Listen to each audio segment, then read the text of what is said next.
साथ एक बार फिर से मैं आपका बहुत बहुत स्वागत करता हूँ टेक एक्स में आपका बहुत बहुत वेलकम है। तो हमारी डिजिटल फॉरेंसिक्स की एक सीरीज़ चल रही थी, जैसा कि आपको पता है।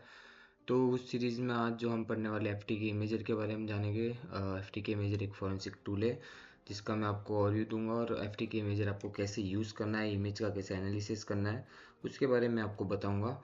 तो चलिए अपने एफ टी के इमेजर की ओर चलते हैं। तो उससे पहले मैं आपको एफ टी के इमेजर के बारे में थोड़ा बहुत बता देता हूँ, लाइक आपको कहाँ से एफ टी के इमेजर डाउनलोड करना है। यहाँ पे आप जब लिखेंगे डाउनलोड एफ टी के इमेजर, तो इसकी जो फर्स्ट वेबसाइट ओपन होगी उस पर आपको क्लिक करना, और यहाँ पे जो है आप एफ टी के इमेजर डाउनलोड पे क्लिक कीजिए, और यहाँ पे इनका जो फॉर्म है, बेसिक फॉर्म है, आपको फिल करना होगा। सबमिट करते ही आपके पास डाउनलोड लिंक जो है वो अवेलेबल हो जाएगा। तो ठीक है, हम अपना एफ टी के इमेजर ओपन कर लेते हैं। उससे पहले मैं आपको एफ टी के इमेजर के बारे में बता देता हूँ। एफ टी के इमेजिंग टूल है जो एक्सेस डेटा ने डेवलप किया है। इसका मेन पर्पस है फॉरेंसिकली साउंड डिस्क इमेज क्रिएट करना, डिलीटेड डेटा रिकवर करना, यानी डेटा कार्विंग भी करता है। ड्राइव और पार्टीशन का रियल टाइम एनालिसिस करना, फाइल हैशिंग और इंटीग्रिटी वेरिफिकेशन करना। और भी अगर इसकी कुछ ज़्यादा इंपॉर्टेंस आपको बताऊं मैं, तो फॉरेंसिक ग्रेड डेटा एक्विजिशन करता है बिना डेटा को मॉडिफाई किए। डिलीटेड फाइल्स, लैक स्पेस और अनअलोकेटेड स्पेस का डीप एनालिसिस करता है।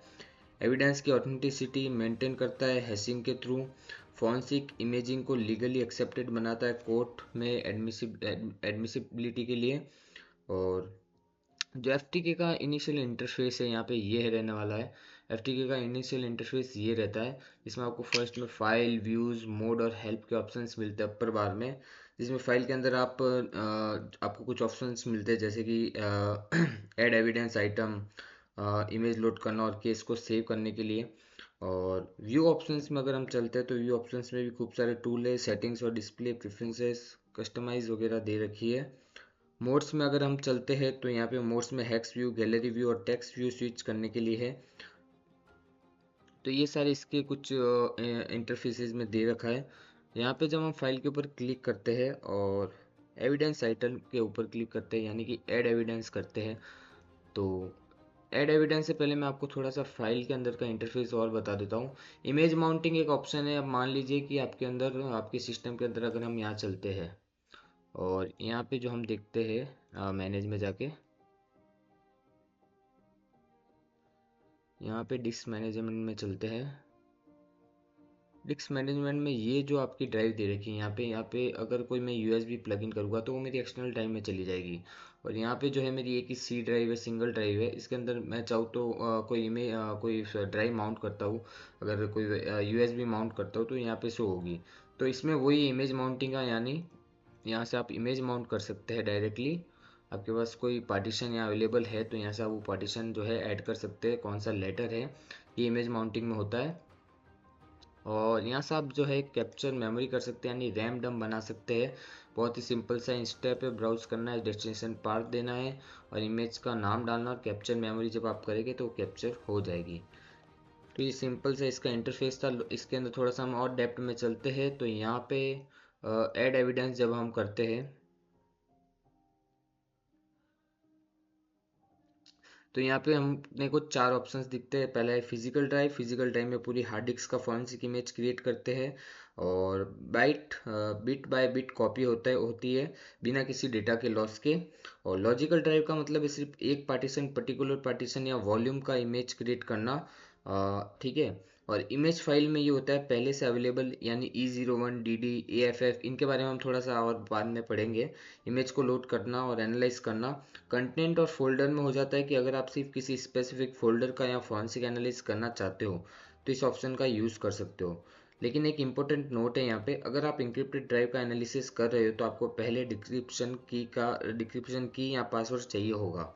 ठीक है। तो यहाँ पे अभी हमारे पास जो है वो इमेज फाइल नहीं है। ठीक है, हम तो सिर्फ लॉजिकल ड्राइव से करेंगे। लेकिन मैं फिजिकल ड्राइव में आपको जाके कुछ ऑप्शन है वो पहले बता देता हूँ। तो यहाँ पे जो फिजिकल ड्राइव है मेरी, यहाँ पे सिर्फ एक बता रही 53 GB की, यानी मेरी जो सी ड्राइव है वो बता रहा है। और उसके अंदर जब मैं इसको ऐड करता हूँ तो यहाँ पे खूब सारे पार्टीशंस वगैरह, अनअलोकेटेड स्पेस वगैरह आ जाते हैं।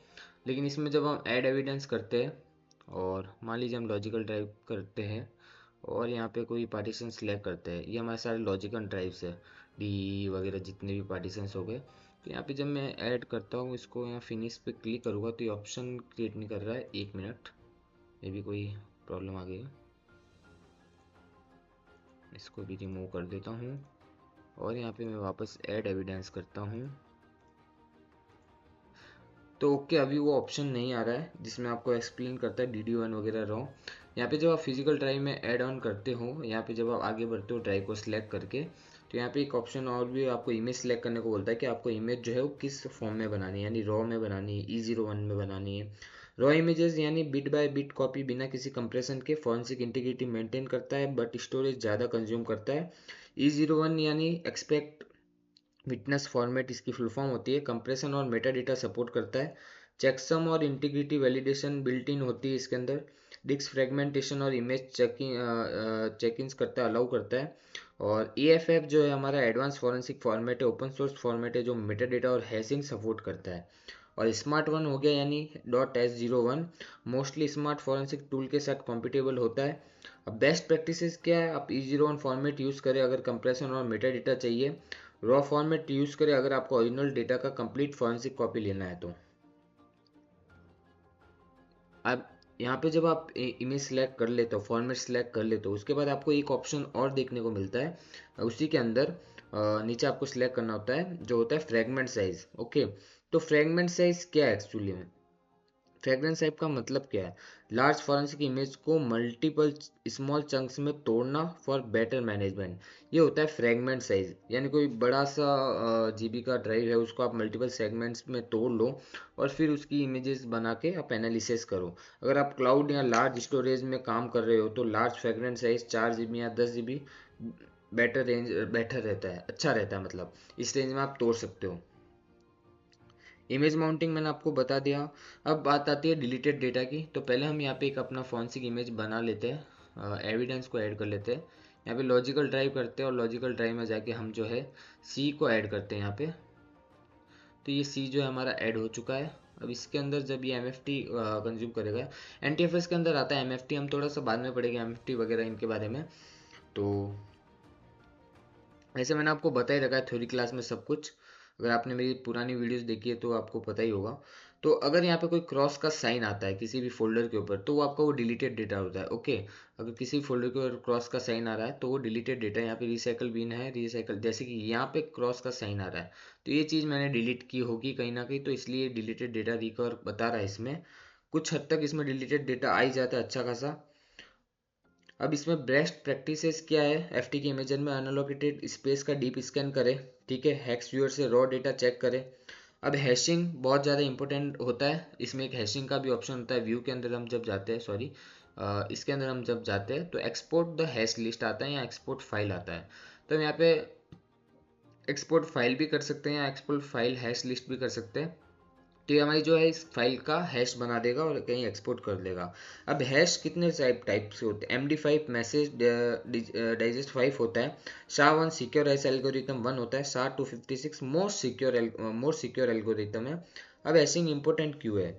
Ensures evidence authenticity, tampering detect करता है, फॉरेंसिक रिपोर्ट में इंटीग्रिटी वैलिडेशन प्रूफ प्रोवाइड करता है। अब इसमें बेस्ट प्रैक्टिसेस क्या हो जाएगी हमारी? फॉरेंसिक एक्विजिशन के वक्त हैशिंग इनेबल करने ताकि इंश्योर हो सके कि डेटा मॉडिफाई नहीं हुआ है। अब इसके एडवांस फीचर्स क्या है? Memory dumping, live RAM dump लेकर वॉलेटाइल मेमोरी आर्टिफैक्ट एक्सट्रैक्ट करना, या वॉलेटिलिटी में एनालाइज कर सकते हो। वॉलेटिलिटी का ट्यूटोरियल मैंने पहले ही बना दिया, आप वहाँ जाके देख सकते हो। फाइल एक्सपोर्टिंग, स्पेसिफिक फाइल्स को एक्सट्रैक्ट और एनालाइज करें। हेक्स व्यूअर फाइल का low level data structure analyse करता है। और रजिस्ट्री एक्सट्रैक्शन में विंडोज़ रजिस्ट्री, हाइव्स और सिस्टम आर्टिफैक्ट्स एक्सट्रैक्ट करना। तो ये एडवांस फीचर्स हो गए, तो अगर आप एक्सप्लोर करना चाहते हो। और तो ये हमारा थोड़ा सा FT के इमेजर होता है। अब आपके ऊपर डिपेंड करता है कि आप एनालिसिस कैसे करते हो। एनालिसिस में ही मेन थिंग होती है कि एक फॉरेंसिक इन्वेस्टिगेटर एनालिस्ट कैसे एनालिसिस करता है, क्योंकि रिपोर्ट बहुत ही छोटी होनी चाहिए। ज़्यादा बड़ी रिपोर्ट अच्छी नहीं होती है। मेन जो इंपॉर्टेंट डेटा है वही होना चाहिए हमारे पास। इरिलीवेंट डेटा हम ना डालें रिपोर्ट्स में तो अच्छा रहेगा यहाँ पे। तो यहाँ पे जब हम इनको एनालिसिस करते हैं तो एविडेंस ट्री का भी यहाँ पे फीचर्स इन्होंने दे रखा है, एविडेंस ट्री। तो एक एविडेंस ट्री बन जाता है और यहाँ पे जो डेटा दे रखा है उसको अगर डेप्थ में एनालिसिस करते हैं, खोलते हैं और वेरीफाई करते हैं। तो यहाँ पे थोड़ा सा डेटा यहाँ पे दिखता है, यहाँ पे देख सकते हो ऊपर साइड में डेटा दिख रहा है हल्का सा। इन वैल्यूज़ को मैनिपुलेट करके हम डेटा को और निकाल सकते हैं। तो ये सारी हैश वैल्यूज़ है। तो यहाँ पे जैसे कि रिसाइकल बिन वाला डेटा था, यहीं कहीं था, तो हिट मैप हो गया, ये रहा रिसाइकल बिन। तो रिसाइकल बिन में भी कुछ डेटा था जो डिलीटेड डेटा था। तो अब मैं इसको देखता हूँ तो यहाँ पे इसका कोई हैश नहीं आ रहा, लेकिन मैं इसको रिकवर कर सकता हूँ। और अगर मैं इसको थोड़ा सा और देखूँ तो यहाँ पे मेरे को इसके अंदर का डेटा दिखेगा कि क्या डेटा है। अगर मैं इसको अच्छे से एनालाइज करूँगा तब मेरे को पता चलेगा क्या डेटा है क्या नहीं है। तो एक एनालिस्ट के ऊपर डिपेंड करता है कि वो कैसे एनालिसिस करता है। बाकी इसमें खूब सारे फीचर्स आप एक्सप्लोर कर सकते हो। जो मेन फीचर्स थे वो मैंने आपको बता दिए। ये मेन फंडा है, जब यहाँ पे ऐड एविडेंस करते हो तो आपको पता होना चाहिए फिजिकल ड्राइव क्या, लॉजिकल ड्राइव क्या, इमेज फाइल क्या है और ये वगैरह क्या क्या है। तो आपको इन चारों चीज़ों के बारे में एकदम क्लियरेंस होना चाहिए, तभी आप एविडेंस को ऐड कर पाओगे। कि विदाउट दिस आप, अगर आपको पता ही नहीं तो आप एविडेंस को कैसे ऐड करोगे। तो आपको इन चीज़ों के बारे में पता होना ज़रूरी है। मोड्स इसमें सारे दे रखे हैं, टैक्स और हैक्स में दे रखे हैं। हैक्स व्यू में देखना है तो आप हैक्स व्यू में देख सकते हो, टैक्स व्यू में देखना है तो आप टैक्स व्यू में देख सकते हो। और आप इसको कंटिन्यूसली सेव करते रहे, ऐसे तो सेव रहता ही है। और बस ये एफ टी के इमेजर इतना ही है, ज़्यादा बड़ा नहीं है। यहाँ से आप चाहो तो एक इमेज भी बना सकते हो डिस्क की। आपको कैसी बनानी है, यानी कि लॉजिकल ड्राइव की बनानी है, इमेज फाइल बनानी है, किसी फिजिकल ड्राइव की बनानी है। तो यहाँ पे मान लीजिए मुझे किसी लॉजिकल ड्राइव की इमेज बनानी है, तो मैं यहाँ पे सी बना देता हूँ। मान लो यहाँ पे ऐड एविडेंस करता हूँ। ये बनेगी नहीं क्योंकि अभी मेरे पास कुछ यूएसबी ड्राइव नहीं है। ठीक है, ये वो फॉर्मेट से जो मैं आपको बताना चाह रहा था, ये वही ऑप्शन है। जैसे कि रॉ, स्मार्ट, E01, EFF मैंने आपको समझा दिया है। तो मैं मान चलो जो बेस्ट प्रैक्टिस है E01 में बनाता हूँ। या केस नंबर में डाल देता हूँ और यहाँ पे एविडेंस नंबर, यूनिक डिस्क्रिप्शन में कुछ भी डाल देता हूँ, हेलो डाल देता हूँ, एग्जामिनर बॉय कर देता हूँ और नोट में एन कर देता हूँ अभी के लिए। और मैं यहाँ पे नेक्स्ट करता हूँ। तो यहाँ से मेरा इमेज डेस्टिनेशन फोल्डर ये मांगेगा। तो मैं यहाँ पे जब इमेज डेस्टिनेशन फोल्डर पे क्लिक करूँगा तो डाउनलोड आ जाएगा। और यहाँ पे इमेज फाइल का नाम डाल देता हूँ, मैम कर देता हूँ। और ये रहा वो फ्रेगमेंटेशन वाला ऑप्शन जो मैं बता रहा था आपको, यहाँ आता है। तो यहाँ पे आप तोड़ सकते हो इमेज को कि आपको कितने चंक्स में तोड़ के आपको ड्राइव बनानी है, तो उतने चंक्स में आप तोड़ के बना सकते हो।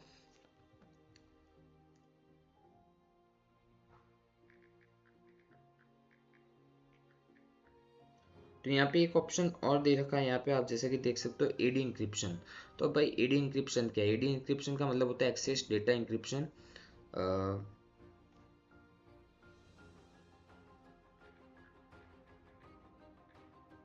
एडी इंक्रिप्शन का मतलब होता है access data encryption. F T K imager या किसी भी access data forensic tool use कर रहे हो तो अपने एडी इंक्रिप्शन का ऑप्शन देखा होगा। तो सॉरी, आप देख ही रहे हो यहाँ पे ऑप्शन। ये एक सिक्योरिटी फीचर एक्चुअल में जो फॉरेंसिक इमेज और एविडेंस फाइल को इंक्रिप्ट करने के लिए यूज़ होता है ताकि अनऑथराइज एक्सेस ना हो। यहाँ पे चाहो तो आप इसको इंक्रिप्ट कर सकते हो ताकि इसका अनऑथराइज ऐसे एक्सेस ना हो। जो भी फॉरेंसिक इमेजिंग या डेटा एक्विजिशन की जाती है तो इन्वेस्टिगेटर के पास ये ऑप्शन होता है कि वो एड इंक्रिप्शन इनेबल कर सकता है। एविडेंस को टेम्परिंग और अनऑथराइज एक्सेस से बचाना, सिक्योर फॉरेंसिक इमेज क्रिएशन करना, सेंसिटिव केस डेटा को इंक्रिप्ट के लिए इंक्रिप्ट के साथ रखना, और लीगली एडमिसिबल और टेम्पर प्रूफ एविडेंस में मेंटेन करना। तो ये एडी इंक्रिप्शंस होते हैं। तो यहाँ पे अगर मैं इसको करूँ और फिनिश करूँ तो ये मेरे से पासवर्ड मांगेगा कि मुझे पासवर्ड क्या रखना है, बट मैं अभी के लिए इसको ऐसे ही रख देता हूँ। तो अभी ये बोल रहा था image destination can not be on the disk being image. तो मुझे, मेरे पास एक यूएसबी ड्राइव होनी चाहिए जिसके अंदर मैं ये सेव कर सकूँ। तो ठीक है ना, यहाँ से ऑप्शन सेलेक्ट करके यहाँ पे 3-4 ऑप्शन और दे रखे हैं। Verify image after they are create, ये वेरीफाई करेगा। ये ऑप्शन आप चेक ही नहीं करें, बाकी ये दो ऑप्शन जो है आप अपनी चाहो तो टिक कर सकते हो वरना छोड़ सकते हो। तो मैं अभी के लिए इसको कैंसिल कर देता हूँ। तो ये एफ टी के इमेजर था, ज़्यादा कॉम्प्लेक्स नहीं था, इतना से एफ टी के इमेजर है। तो इससे बड़ा कुछ एफ टी के इमेजर है नहीं। बाकी एनालिस्ट के ऊपर डिपेंड करता है कि वो कैसे एनालिसिस करता है, कितना एनालिसिस करता है और क्या उसकी फाइंडिंग्स रहती है। तो बस आज के लिए इतने, मिलते हैं अगली वीडियो में। चैनल को सब्सक्राइब कीजिए, लाइक कीजिए, शेयर कीजिए। और वीडियो अच्छी लगी तो कमेंट करके बताएं कौन सा पार्ट अच्छा लग रहा है और आपको नेक्स्ट कौन सा फॉरेंसिक सॉफ्टवेयर देखना है तो उसको भी कमेंट करके बताएं। जय हिंद, वंदे मातरम।